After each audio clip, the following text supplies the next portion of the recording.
इस लेक्चर में हम बात करेंगे कि किस तरीके से एडिटिंग के आने के बाद फिल्म मेकिंग में या फिर सिनेमा में एक रेवोल्यूशन आया और किस तरीके से एक ग्रामर स्टैब्लिश होती गई फिल्म मेकिंग की, कैमरा की, और किस तरह से पोस्ट प्रोडक्शन का वर्क फ्लो बनता चला गया। मैं सबसे पहले आपको बताऊं कि जब सिनेमा का इनोवेशन हुआ, बहुत सारी डिबेट्स थी, साउंड नहीं था, बहुत सारे लोग उस वक्त थिएटर देखा करते थे, लेकिन फिर सिनेमा के लिए जाना शुरू हुए। फिर साउंड भी बीच में आया, साउंड की वजह से आपको अपना फ्रेम रेट भी चेंज करना पड़ा। साउंड के बाद और लोगों का इंटरेस्ट पड़ा, डायलॉग्स आ गए, साउंड की पूरी इंडस्ट्री इस्टेब्लिश हो गई जिसमें ऑन लोकेशन रिकॉर्डिंग, फिर पोस्ट प्रोडक्शन में किस तरीके से उसको ट्रीट करते थे, किस तरीके से उसको वीडियो के साथ सिंक करते थे, और इस तरह से चीज़ें बढ़ती गई। सिनेमा के बाद टीवी इंडस्ट्री, क्योंकि कन्वेंशंस वही थी फिल्म मेकिंग की, इस तरीके से शॉर्ट्स रिकॉर्ड किए जाते थे। टीवी आया तो फिर ब्रॉडकास्ट का तरीका किस तरह से बना, ड्रामास बनना शुरू हुए। और अब जदीद दौर के साथ साथ आप देख सकते हैं कि आपके पास जिस तरह डिजिटल में आजकल यूट्यूब, इंस्टाग्राम, फेसबुक, उस पर किस तरह का कंटेंट बनाया जाता है, किस तरह के कमर्शियल्स जो हैं इस पर मार्केटिंग पर्पस के लिए इस्तेमाल किए जाते हैं। तो ये सारी इनोवेशंस वक्त के साथ साथ बेसिकली होती चली गई। जो एडिटिंग को क्रेडिट हम देते हैं इस वक्त, सबसे बड़ा क्रेडिट तो इस वक्त वो ये है कि आपकी जो फिल्म मेकिंग और कैमरा की ग्रामर वीडियो एडिटिंग के आने के बाद स्टेब्लिश हुई। क्योंकि आप सोच सकते हैं कि जब एक जगह पर कैमरा दूसरा शॉट, दूसरी वेरिएशन लेता ही नहीं था, क्योंकि वहां पर आप उसको जोड़ ही नहीं सकते थे।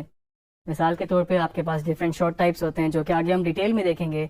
आपके पास लॉन्ग शॉट्स हैं, आपके पास मीडियम शॉट्स हैं, क्लोजअप्स हैं, ओवर द शोल्डर्स हैं, कॉम्प्लेक्स शॉट्स हैं आपके पास, और बहुत सारे। तो उन सबको रिकॉर्ड करने का फायदा ही तब था जब आप उनको एडिट में यूज कर सकें। तो जब D.W. ग्रिफिथ ने उसको एडिटिंग में यूज करना शुरू किया तो फिल्म मेकिंग की सारी ग्रामर बनती चली गई कि ये शॉट भी ले सकते हैं, किस तरीके से आपका फिल्म का स्ट्रक्चर बन सकता है कि अगर आप एक चीज कहाँ से शुरू करते हैं, कहाँ पे खत्म करते हैं, तो वो पूरा एक scene by scene, sequence by sequence आपका चेंज आता चला गया। और इसके साथ साथ अगर सिर्फ मैं एडिटिंग की ही बात करूं तो जिस तरह फिल्म स्प्लाइसिंग शुरू हुई थी, उसके बाद लीनियर आया, नॉन लीनियर आया, लाइव एडिटिंग होती है। आप लोग देख सकते हैं कि इस वक्त आपके लाइव ब्रॉडकास्ट में लाइव एडिटिंग होती है, आपके मल्टीपल कैमरास में एडिटिंग होती है। तो बहुत सारी चीज़ें इसमें इन्वॉल्व होती चली गई।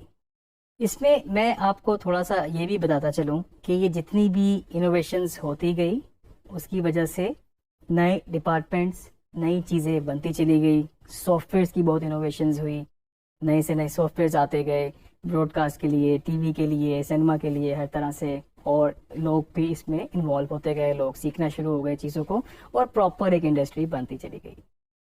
अगर आप थोड़ी सी नज़र दौड़ाएं इस पर हॉलीवुड पे, जो कि इस पर कंसिडर की जाती है एक स्टैंडर्ड या फिर एक बहुत बड़ी फिल्म इंडस्ट्री, तो उसमें आपको जो मेजोरिटी डायरेक्टर्स मिलेंगे वो मिलेंगे जो पहले एडिटिंग कर चुके हैं। इवन पाकिस्तान में भी इस वक्त आपको मेजोरिटी जो डायरेक्टर जो कि कमर्शियल्स कर रहे हैं, फिल्में कर रहे हैं, या फिर और भी किसी और रोल में काम कर रहे हैं डायरेक्टर्स, तो आपको मेजोरिटी डायरेक्टर्स वो नजर आएंगे जो पहले एडिटर रह चुके हैं। इसकी क्या वजह हो सकती है? एक वजह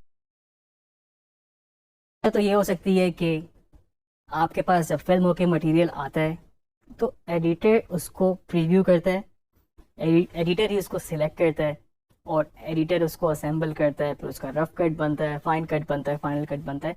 तो वो एडिटर की नज़र से इतनी ज़्यादा फुटेज गुजर चुकी होती है कि उसको सारी अच्छाई, सारी खामी, जो भी उसमें अच्छा बुरा होता है, उसको बड़ा क्लियरली नज़र आना शुरू हो जाता है। इसके साथ साथ जब आप एडिट कर रहे होते हैं तो आपको नज़र आती हैं चीज़ें कि इसकी जगह अगर आपके पास कोई दूसरा शॉट होता तो वो ज़्यादा बेहतर हो सकता था। दूसरा शॉट से मतलब शॉट टाइप भी हो सकता है कि अगर इस लॉन्ग शॉट की जगह आपके पास मीडियम होता, या मीडियम की जगह आपके पास क्लोजअप होता, तो आपके पास और बेहतर नैरेटिव बनता जाता। तो ये इसलिए भी आपकी बहुत अच्छी लर्निंग होती है। सेकेंडली, आपका जो एडिटर होता है, अगर हम एक फिल्म इन्वायरमेंट की बात करें तो उसमें एडिटर ब्लैंक होता है, उसको नहीं पता कि शूट पे क्या हुआ है, प्रोडक्शन में क्या हुआ है, कितने कैमरास इन्वॉल्व थे, कितनी क्रू इन्वॉल्व था, क्या स्टोरी है। तो उसको प्रॉपर एक स्क्रिप्ट से गुजरना पड़ता है, उसको प्रॉपर एक लॉग से गुजरना पड़ता है। तो इसकी वजह से आपका पेपर वर्क, जो कि प्री प्रोडक्शन में प्रोडक्शन में हुआ होता है वो भी काफ़ी स्ट्रांग हुआ होता है। तो ये क्रेडिट भी मैं देता हूँ एडिटिंग को कि उसकी वजह से आपके पास सारा वर्क फ्लो बहुत स्मूथ रहता है और वो सारी लर्निंग जो भी चीज़ें होती हैं जिस तरह से जो भी आउटपुट चाहिए होती है वो फिर आपका पेपर वर्क की वजह से बनाई जाती है। एडिटिंग की वजह से मैं समझता हूँ कि अगर आप एज अ डायरेक्टर काम करें, एज अ प्रोड्यूसर काम करें या किसी भी डिपार्टमेंट में काम करें, तो मुझे लगता है कि जो आप पोस्ट प्रोडक्शन में सीख सकते हैं वो शायद किसी और डिपार्टमेंट में सीखना मुश्किल हो। जब आप एडिट करते हैं और उसके बाद आप ऑन लोकेशन भी अगर आप जाके देखें तो आपके पास दिमाग में वो स्ट्रक्चर खुद ही बनना शुरू हो जाता है, आप उसको कंस्ट्रक्ट कर सकते हैं और आप सोच सकते हैं कि बाद में वो कितना आसान हो सकता है बाद में आपके लिए अगर आप एज ए डायरेक्टर काम करें या एज ए प्रोड्यूसर काम करें। तो मैं उम्मीद करता हूँ कि ये जो वीडियो एडिटिंग का कोर्स है आपके लिए काफ़ी यूज़फुल होगा अगर आप इसको सही तरीके से फॉलो करें।